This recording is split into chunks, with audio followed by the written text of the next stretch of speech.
Let's now look at the Newton's method. Again, as we have seen before, we want to minimize the function f of x, and we know that at an iteration k, we are at a point xk on a hill, let's imagine, and we want to compute a step delta xk so that we move towards the minimum of that surface.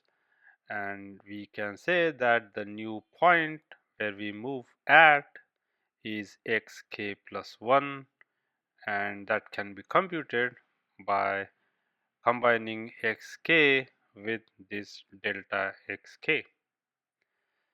Now, if we remember, when we use the steepest descent method, we said that f of xk plus delta xk is approximately equal to f of xk plus gk transpose delta xk. So this uses only the slope information, and it's just the first order of Taylor series. So the first order Taylor series, Taylor expansion. In case of Newton's method, we are going to use the second order Taylor expansion, and that's where we are going to use both the gradient and the slope. So if you recall the Taylor series, we can write f of xk plus delta xk as f of xk plus gk transpose delta xk plus 1 half delta xk transpose xk transpose ak delta xk, and here the gk is the gradient f of x at x is equal to xk, and the ak is the gradient squared f of x at x is equal to xk. So geometrically, what this means is that we replace the original function with the quadratic approximation near xk. So all remember that when we are talking about Taylor series, let's say we have some function like this, and we happen to stand at a point somewhere here, then our Taylor approximation uh, that we use sort of tells us uh, uh, that approximates that surface, just that surface, and so we can work on this surface confidently to find the next step. That's what this is all about. Now, instead of minimizing f of x, we minimize this quadratic approximation. So we want a stationary point of q delta xk is equal to f of xk plus gk transpose delta xk plus 1 half delta xk transpose ak delta xk. Now to minimize, we set the gradient with respect to delta x equal to 0, and so what we get is this first term that becomes 0. This second term simply becomes gk. Remember, we are differentiating with respect to delta xk here, and this term becomes 1 half. Sorry, the 1 half will go away. So here, what we get is simply a k delta x k, And if we combine all of this, what we get is gk plus ak, this is ak delta xk, and we set that equal to 0, and therefore let's say now what we can do is we can move things around. We can say that del ak delta xk is equal to minus gk, and then we calculate for delta xk, that is equal to minus ak inverse gk, and so that's sort of the main relation we were looking for. Now remember that xk plus 1 is equal to xk plus delta xk, and so we substitute in this equation, so we get this would be minus a inverse k gk. Again, that's the update we would be doing. Now the steepest descent step that we had similar to this was xk plus 1 is equal to xk minus alpha k gk. So you see the difference between the steepest descent and the Newton's method here. So Newton replaces the scalar step size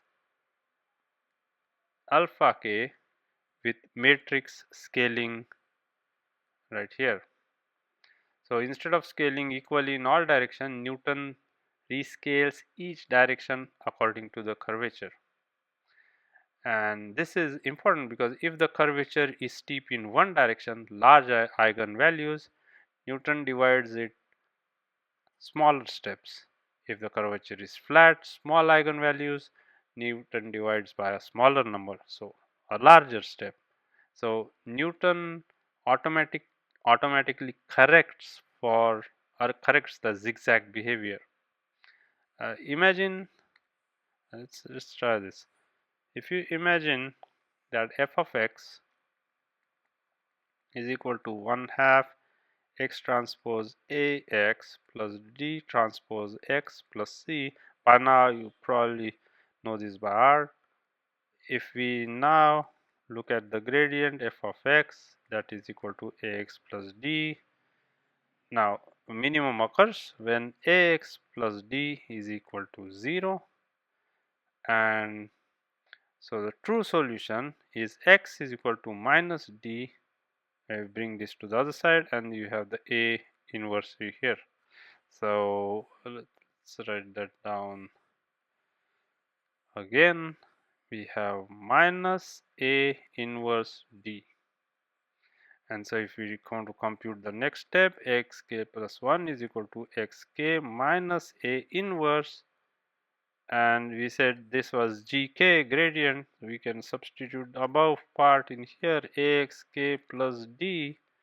Now we solve this, xk minus a inverse axk minus a inverse d, and so our xk minus xk minus a inverse d, and so what we are left with is simply minus a inverse d, which equals to the exact minimum. So Newton solves quadratic functions in just one step, and that's a good thing. But Newton can fail if the functions are non-quadratic. Let's look at a concrete example now.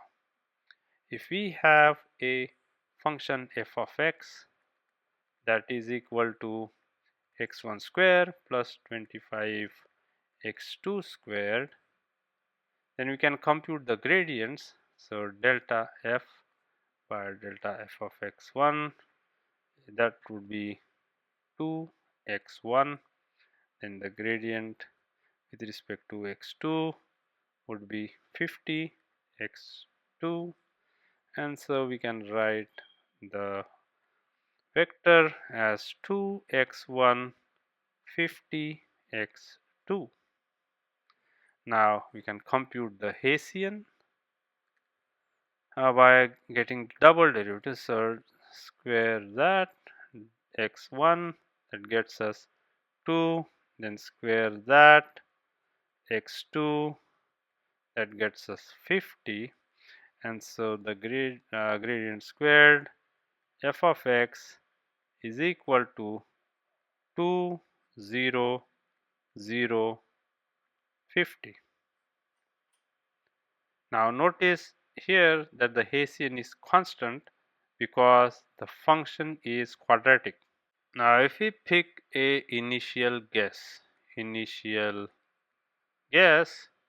let's say x0 is equal to 0.5, 0.5, then our g0 would be 2 times 0.5, 50 times 0.5, that gets us 125, and the Hessian, as we know, is a is equal to 20050, and the inverse of that, already have the values, it would be simply 1 by 2 and 1 by 50 here because these off diagonals are 0. Now the Newton update formula tells us that xk plus 1 is equal to xk minus the inverse of a times gk, so dotted with gk. And so here is what we do, we compute the values. So the xk initially is simply 0.5, 0.5 because we are at x0, and then the inverse is 1/2, 1/50th, and then we have the gk, which is 125. So this part right here, it evaluates to 0.5, 0.5. Amazing. So this, when we subtract this from the 0.5, 0.5, what we get, as you would guess, our new point x1 would simply be 0 0. So we are already at the minimum in just one step, and that is because if you look at the gradient f of x, that is equal to 0, this occurs when 2x1 is equal to 0, 50x2 is equal to 0, and this happens when x star is equal to 0 0. So remember why this happened, because the function is quadratic. Newton assumes a quadratic model, and so the model is exact in solving the quadratic to give us the exact solution. Steepest descent would zigzag several times, but in case of a Newton method, you directly jump to the minimum right there. Now this may not be the case. Let's say if we have a function that is non-quadratic, for example, if you have function f of x that is equal to that looks something like this, x2 minus x1 plus x2 plus 3, then the behavior is that if you have different local minima or and global minima, it has a hard time finding those. So if you have something like this, then depending on the starting point where you start your search, you might end up directly at the minimum, or you could end up at the saddle point, or you could end up at local minimum somewhere. So it depends on where we start, and so, or sometimes it may not even converge.